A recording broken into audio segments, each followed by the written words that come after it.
Hi everyone, I'm Ayana Jackson, and I read this book called Never Cry Wolf by Farley Mowat, and we're going to do some trivia about the Arctic and Arctic wolves.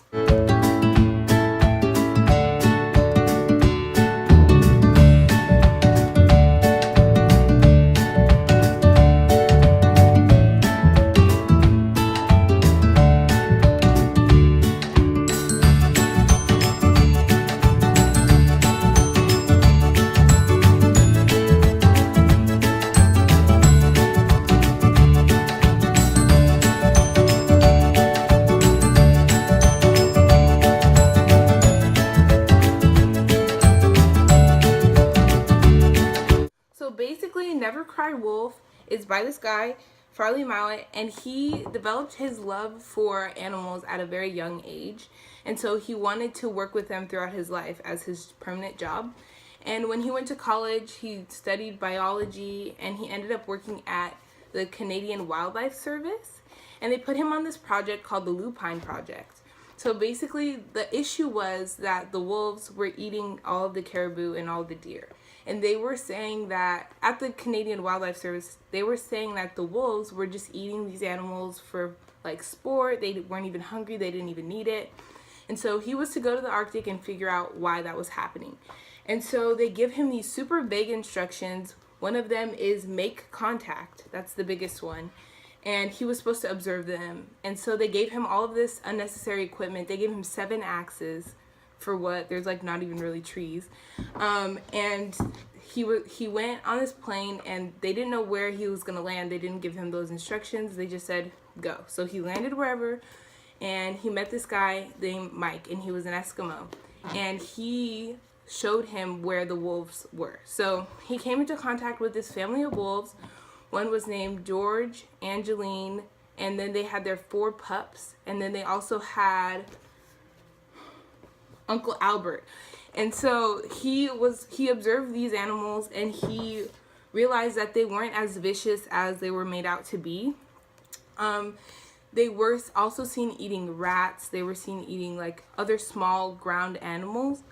And so they also met another Eskimo man named Utek. I want to say that I'm pronouncing that right. I'm not really sure, but his name was Utek, and he was Mike's cousin. And he told a native story about how the wolves keep the caribou and deer, like families, strong by eating the weak ones and the old ones.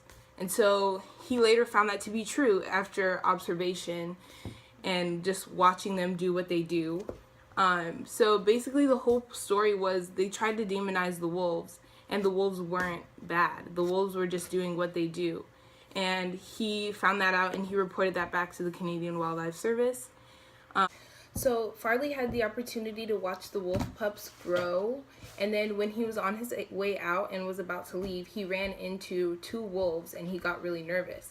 But then he realized that it was just Angeline and one of her kids, and like that's pretty much how the book ends.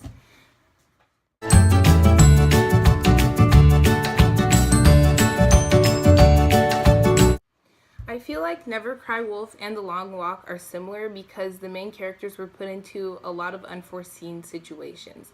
Like Slavomir and the crew, they knew, like they had a framework of where they were going, but they didn't know exactly what they were going to run into, like the desert and all of that stuff.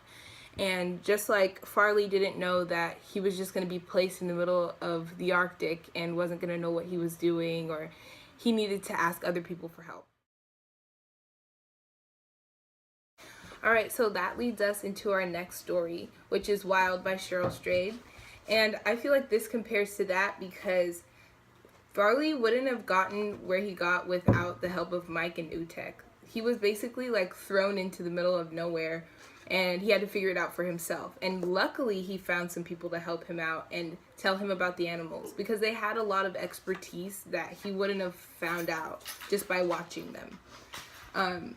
So she also had to ask a lot of people for help on her way, which we all know, like everybody wanted to help her and they did want to help him. At first Mike was kind of afraid of him because of all of his equipment and science stuff, but he got over it and he decided to help him out. when we were all at the ropes course, there were certain moments where like we had to wear helmets or have all of this safety gear, and a lot of the conversation was about safety and how to do it the most safe way. And sometimes it didn't seem that necessary, but I get it for liability reasons.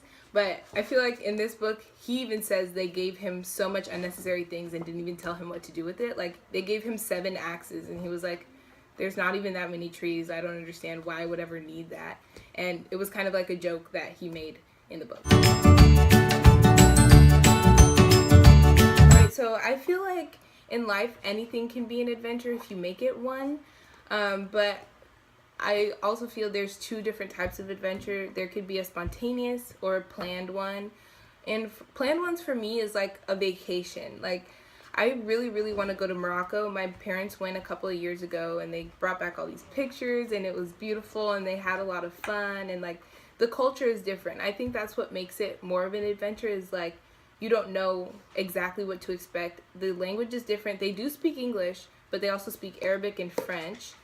And this culture is completely different from what you would see in the US. And I think that's what makes it worth it. And then there's also your like spontaneous adventures. And me and my friends do that all the time. Like when I go home for the summer in a couple of weeks, we always just get in the car and just drive and figure it out. We like to go to the mountain that's right behind my house called Mount Baldy, if you've ever heard of it. And we'll go to the beach. We're not too far from a lot of stuff, so that makes it really convenient and fun.